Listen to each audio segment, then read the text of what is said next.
Let's get right into it. Number 10, the 10% tax. Every time energy climbs one step up a food chain, it takes a brutal pay cut. Ecologists call this trophic efficiency, and the rough working number is about 10%. Grass grows. A gazelle eats a mountain of that grass and converts maybe a tenth of it into actual gazelle. A lion eats the gazelle and converts maybe a tenth of that into actual lion. Everything else evaporates, burned off as body heat, wasted on running, spent on digestion, and generally squandered on the expensive hobby of staying alive. Run that math backwards, and it gets ugly fast. A pound of predator costs roughly 10 pounds of prey, and those 10 pounds of prey cost roughly 100 pounds of plants. You are not buying meat at that point. You are buying meat that already ate your meat and charged you a service fee for the privilege. Your ancestors did not have a word for trophic efficiency. They didn't need one. They ran this experiment a few thousand times across every continent and every climate, and the results were always the same. The animals that fed a village reliably were the ones eating things the village couldn't. Cows, sheep, goats, pigs, chickens, grass processors, scrap converters, walking recycling plants. That's the whole trick of livestock, and it's genuinely a kind of alchemy. A cow takes grass, a substance your stomach flatly refuses to negotiate with, and turns it into steak. Value created out of nothing.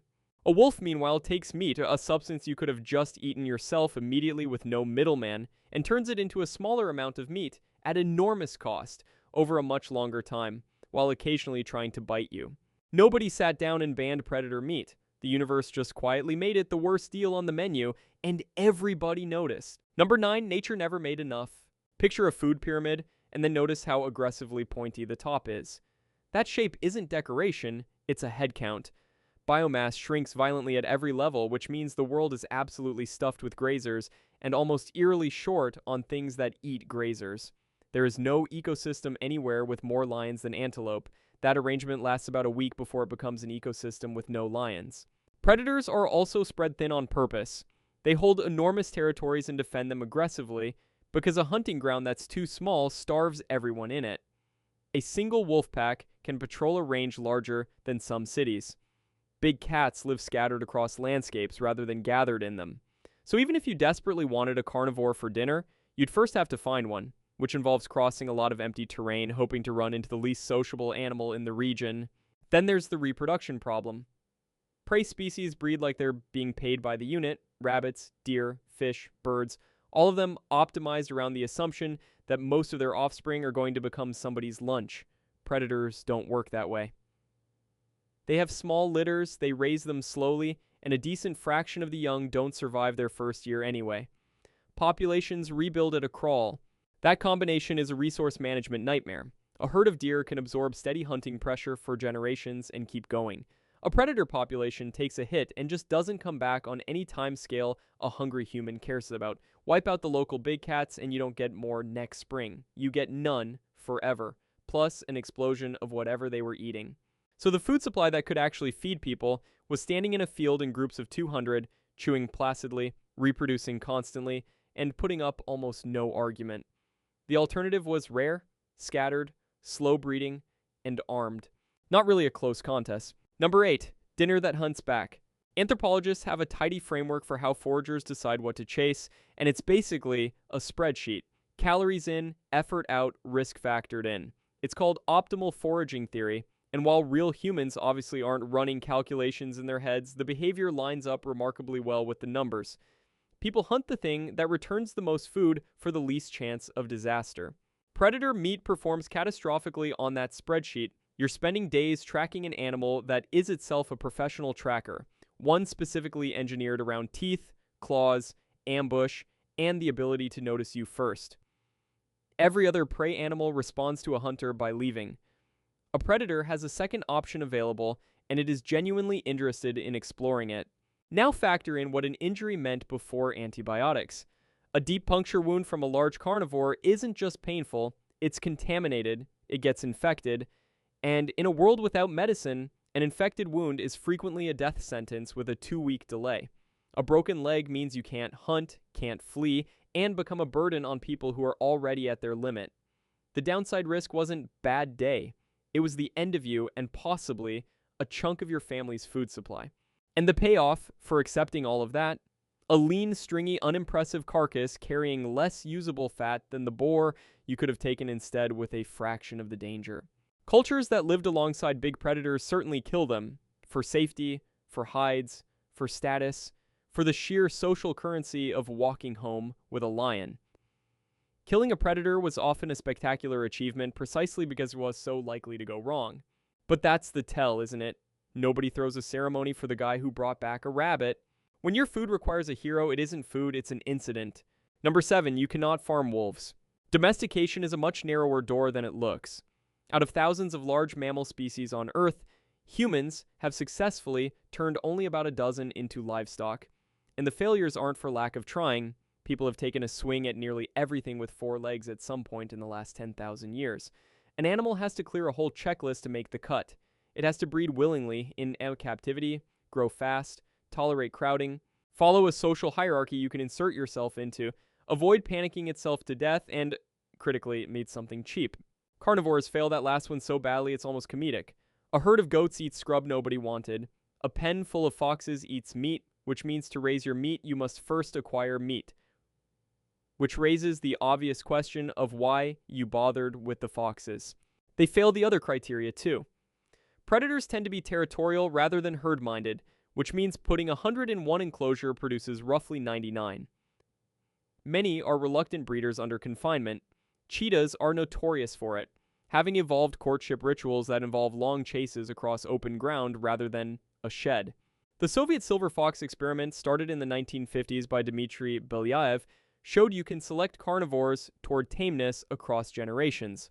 What it produced was friendly, tail-wagging foxes with floppy ears. What it did not produce was a livestock animal, because a tame fox still eats like a fox.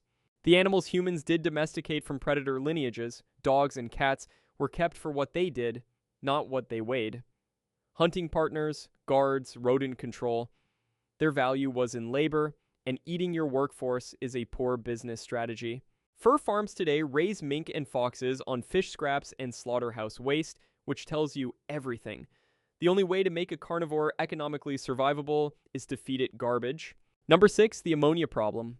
Imagine surviving entirely on chicken breasts. No oil, no butter, no bread, nothing but pure lean protein. Within a week or two, you'd be nauseated, weak, and having some deeply unpleasant bathroom experiences. Push it further, and it can actually kill you. Arctic explorers documented this repeatedly, and old accounts called it rabbit starvation, because rabbit is so lean you can eat it constantly and still waste away. The bottleneck is your liver. Protein contains nitrogen, and your body can't store nitrogen, so it has to convert the excess into urea and flush it out. That conversion runs at a fixed maximum rate. Exceeded, and ammonia builds up in your blood faster than you can clear it, which brings on nausea, headache, weakness, and in severe cases, much worse. The practical ceiling sits somewhere around a third of your daily calories from protein. Above that, dinner starts poisoning you. So what you actually need from meat isn't protein, it's fat. Fat is the calorie engine, the thing that makes a carcass worth carrying home. Wild predators are miserably equipped for this. They eat unpredictably, feast and famine, and they burn enormous energy hunting, which means they carry very little spare fat outside of brief seasonal windows. Bears are the famous exception, and note that bears are also the carnivorous people have most enthusiastically eaten, because a bear before hibernation is essentially a fat delivery vehicle that happens to have opinions. Everything else on the predator menu is lean, stringy muscle attached to a skeleton, offering you the exact nutrient you already have too much of. Meanwhile, a pig converts kitchen scraps into layers of usable fat and does it in under a year. Nature designed one of those animals as food storage. The other one it designed as a weapon, and weapons are famously low in calories. Number 5, parasite roulette. Here's a genuinely nasty piece of biology. Parasites concentrate as they move up the food chain. A single grazing animal picks up whatever it encounters in one lifetime of eating grass. A predator eats hundreds of those animals and inherits everything all of them were carrying. Infections stack. The carnivore becomes a walking archive of every parasite in the neighborhood.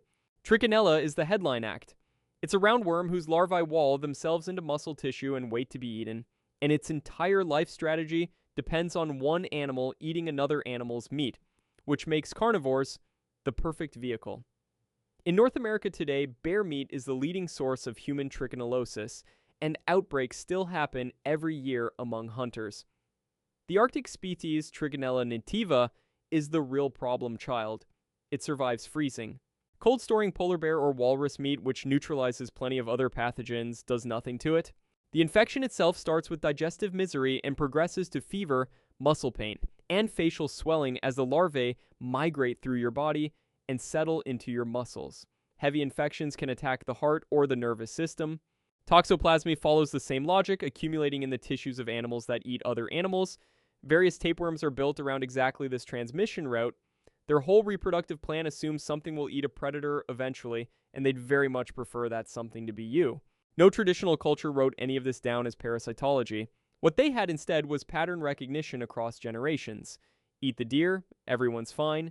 Eat the big carnivore, people get sick often enough that the practice quietly acquires a taboo, a warning story, or a rule about which animals are simply not food. Taboos usually look arbitrary from the outside. Then you check the pathogen load and they start looking suspiciously like public health policy written in mythology. Number 4, it tastes like its diet. There's an old rule among hunters that you eat what your dinner ate, and it's not folklore, it's chemistry. Flavor compounds from an animal's diet accumulate in its fat, and fat is where most of the taste in meat actually lives. This is why grass-fed and grain-fed beef taste noticeably different, why lamb from sheep grazing coastal salt marsh carries its own distinct character, and why wild game tastes nothing like the supermarket version of the same species. Now apply that principle to something whose entire diet is other animals, rotting flesh, organs, bone, blood, and whatever it dragged out of a carcass 3 days ago. All of it feeding into the fat where flavor gets stored. The result is meat that people consistently describe as rank, strong, oily, and aggressively unpleasant. Fish-eating predators are the worst offenders. Seal, sea lion, and cormorant are famously overwhelming.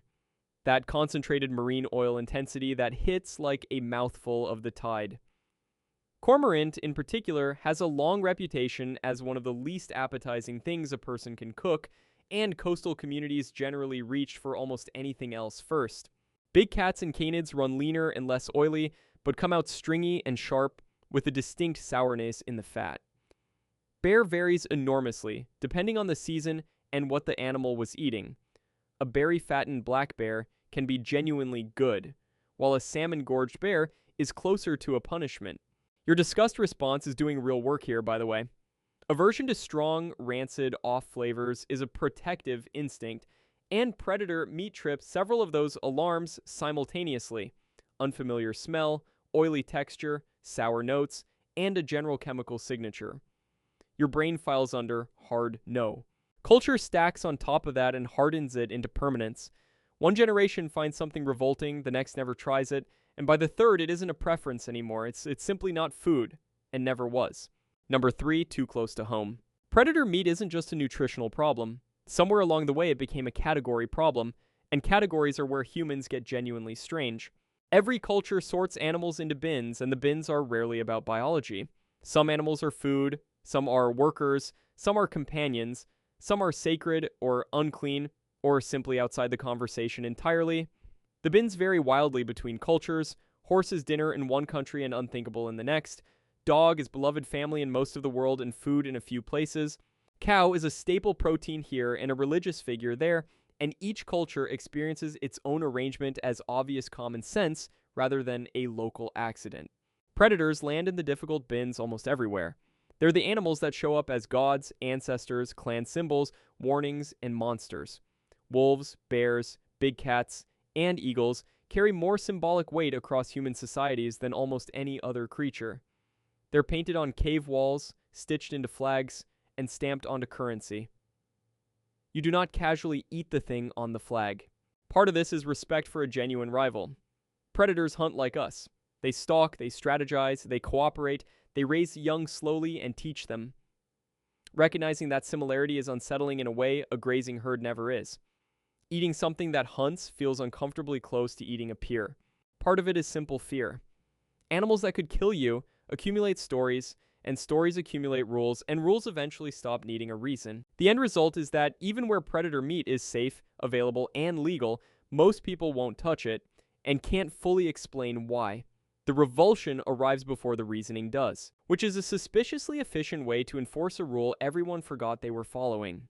Number 2, the liver that kills. Some predators aren't just unappetizing. Some are actively booby-trapped, and the trap is an organ that would normally be the most nutritious part of the animal. Polar bear liver contains vitamin A at concentrations that can be lethal to humans.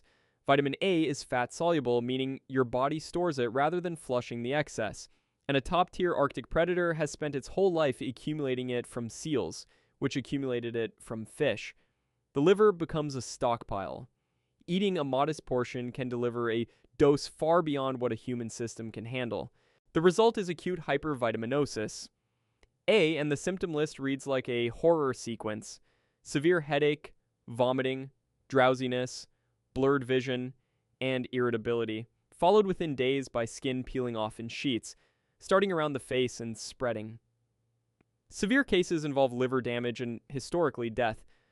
Arctic explorers documented this the hard way, and Inuit knowledge of the danger long predated any scientific explanation, encoded as a straightforward rule.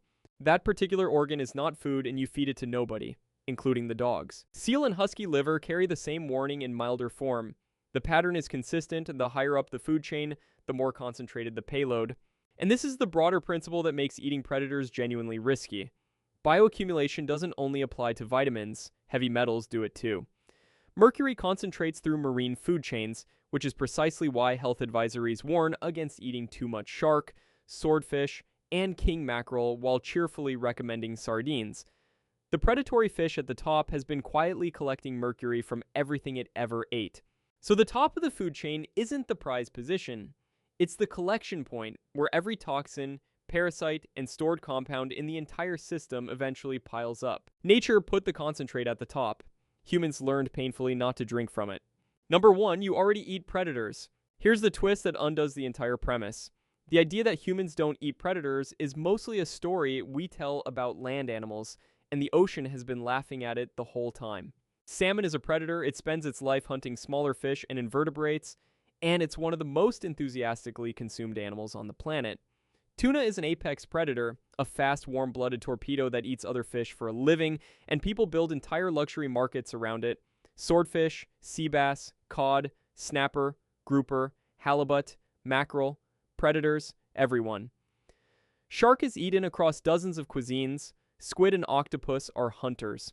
Lobster and crab are scavengers and predators working the seafloor. Walk through any fish market on Earth and you are looking at a wall of carnivores priced by the kilo, and nobody feels remotely strange about it. So the real rule was never don't eat predators. It was don't eat predators that are expensive, dangerous, rare, parasite-loaded, and taste terrible. And land predators just happen to fail on all 5 counts at once, while fish quietly pass every single one. Fish are abundant. They're caught in enormous numbers with nets rather than confronted individually with a spear. They store fat instead of burning it off on cross-country hunts.